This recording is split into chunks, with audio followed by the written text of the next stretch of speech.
조합제 TV 시청자 여러분 안녕하십니까. 2019년 5월 7일 오전 10시 54분입니다.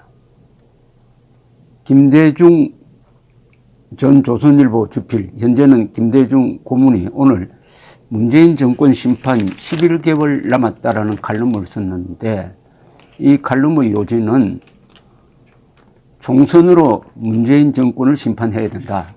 그러려면은 자유한국당 중심으로 뭉쳐가지고 반문재인 연합전선이 이루어져야 한다라는 요지입니다. 김대중 전 주필은 시사저널이 한국의 지도층 인사들을 상대로 조사한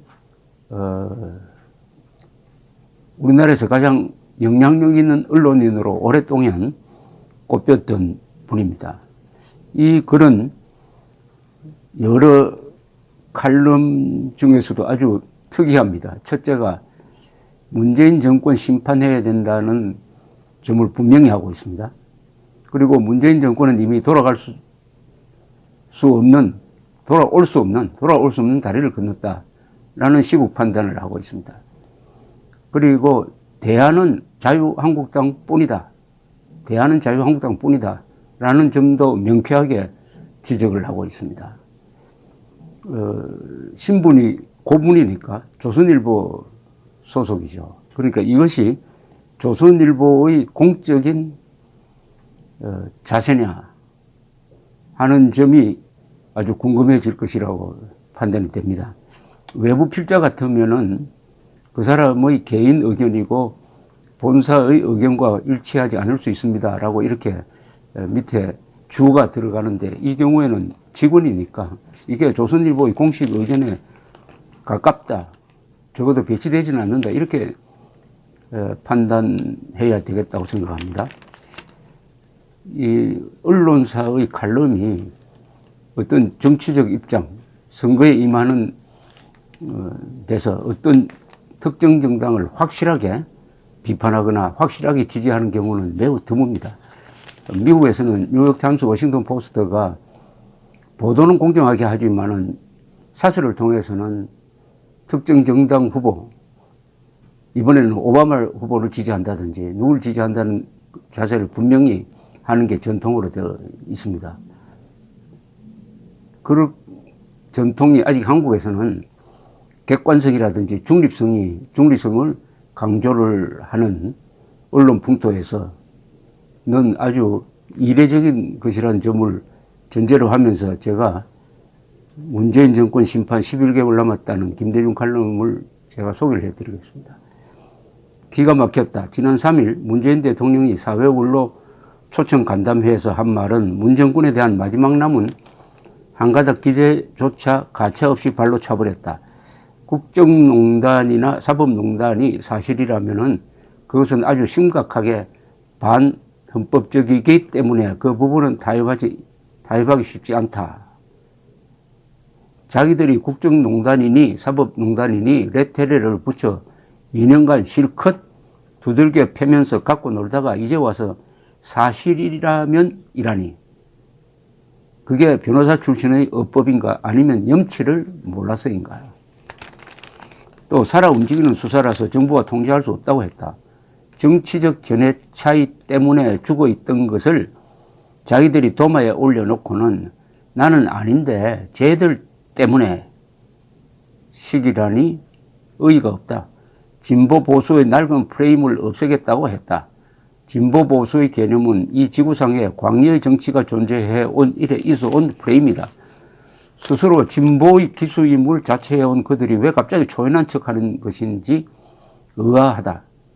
종북 좌파라는 말이 더 이상 위협적이 아닌 세상을 말했는데 그동안 종북 좌파란 말을 쓰면서 좌우를 살폈는데 이제 안심하고 써도 되겠구나 하는 안도 하나는 건졌다. 그럼 문 대통령은 종북 좌파인가 아닌가 물어도 되나? 결론은 이제 문 대통령에게 더 이상 조언이나 충고나 비판은 효과도 없고 의미도 없어졌다는 것이다. 문 대통령이 원로들을 부른 것은 더 이상 다른 말이 안 나오도록 못 받기 위한 것이다. 이제 전선은 그어졌다. 문 정권의 정책에 동의하지 않거나 분노하고 있는 국민은 문 정권을 심판하는 도리밖에 없다. 그가 애용하는 헌법적 방법으로 말이다. 정확히 11개월 일주일 앞으로 다가온 2020년 총선거 마당에서다. 국민이 정권을 바꾸려면 그것을 수행하는 도구는 야당이라는 정치 통로를 통해서이다. 무늬만 야당이 아니라 집권당을 견제하고 대체하려는 대안 세력을 말한다. 지난주 국회의 패스트 트랙 난동 사태는 그런 의미에서 야당인 자유한국당의 지위를 높여주었고 이 나라에 대안 세력이 있다는 것을 보여주었다. 농성, 삭발, 전국 순회 정치 등 방법론에 이러쿵저러쿵 말들이 있지만 너 한번 당해볼래? 라고 깡패 같은 막말을 일삼는 독성과 오만에 맞서는 효율적인 길은 논리보다 육탄일 경우도 있다. 오히려 국민의 관심을 일깨우기 위해서는 또 당내 단합을 끌어내기 위해서는 소속 의원 전원이 삭발하는 극단적 방법도 있을 수 있다. 지금은 대한민국의 비상시국이기 때문이다. 대한민국의 보수 우파 국민들이 바라는 것은 1차적으로 문재인 정권 불신입니다. 내년 총선거 결과는 곧바로 2022년 대통령 선거로 이어진다.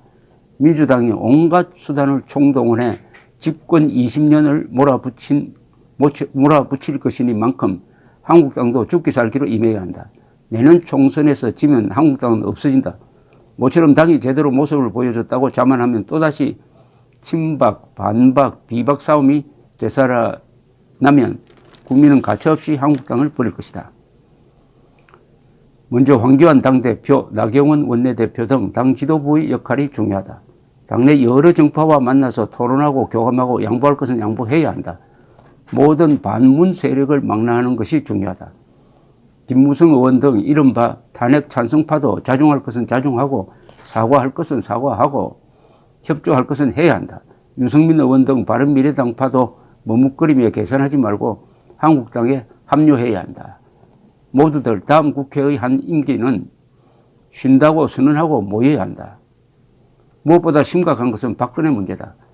친박이 박근혜 신당을 만들거나 당 화합에 조건을 달고 나오면 문정권 견제는 물 건너 간다. 문정권이 한국당을 교란할 목적으로 박 전 대통령을 석방하는 것도 충분히 예상할 수 있다. 이것은 박 전 대통령이 선택할 문제다. 어쩌면 박근혜 문제가 총선의 향배를 가늠해 볼 수 있는 중요하고도 위험한 변수가 될 것이다. 패스트 트랙 사태는 한국당은 물론 보수 우파 지지층 모두에게 의미 있는 진전이었다. 지난 10여 년간 수세에 몰렸던 이들에게 본격적인 반격을 시작하게 하는 계기가 되었다. 귀족 정당 한국당은 이제 비로소 노숙 체질을 익히기 시작했다. 원로들을 불러놓고 적폐 강의를 하고 타협할 여지가 없음을 천명하며 야당과 반대층 국민의 면전에 찬물을 끼얹은 문 대통령에게 이제 반문 세력이 응답할 차례다. 이 논설을 논평이죠. 이 칼럼을 읽고 있으면은 우리 언론인들이 글을 쓸 때 자주 사용하는 양비론, 양쪽이 다 나쁘다.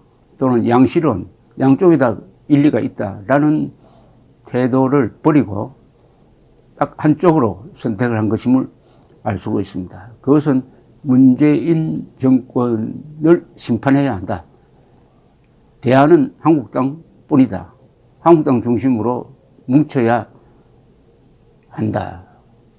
그러지 않으면은 자유민주주의를 지키기 어렵게 되었다 하는 이런 절박한 생각을 깔고, 그러니까 국가와 자유민주주의, 즉 국가 정체성 또는 국가 정통성을 지키기 위한 싸움에서는 언론도 한 편을 들어야지. 예컨대 반역자 편에 드느냐, 애국자 편에 서느냐의 선택을 가지고 고민할 필요는 없다. 반역과 애국의 대결이면은 언론도 중립성을 버려야 한다. 독립운동할 때 그러면은 언론이 독립운동 세력과 일제 사이에서 중립할 수 있었겠느냐. 지금은 언론의 입장도 분명히 해야 한다는 뜻을 함축하고 있다는 점에서 아주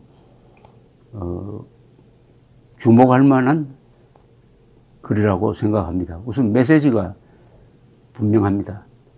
이 논설이나 사설은 주장을 전하는 거니까 주장에 대한 명쾌한 제시가 있어야 하는데 한국 언론은 사설을 쓰면서 마치 기사를 쓰듯이 양쪽 의견을 다 제시하고 나는 모르겠다는 식으로 빠지는 경우가 많았습니다. 반대로 기사는 아주 공정하게 써야 하는데 기사는 사설처럼 쓰고 사설은 기사처럼 쓰는 그런 악습이 있었는데 김대중 고문의 오늘 논설은 논평은 논평답게 쓴 것이고 이것이 진짜 언론이라고 판단이 됩니다. 감사합니다.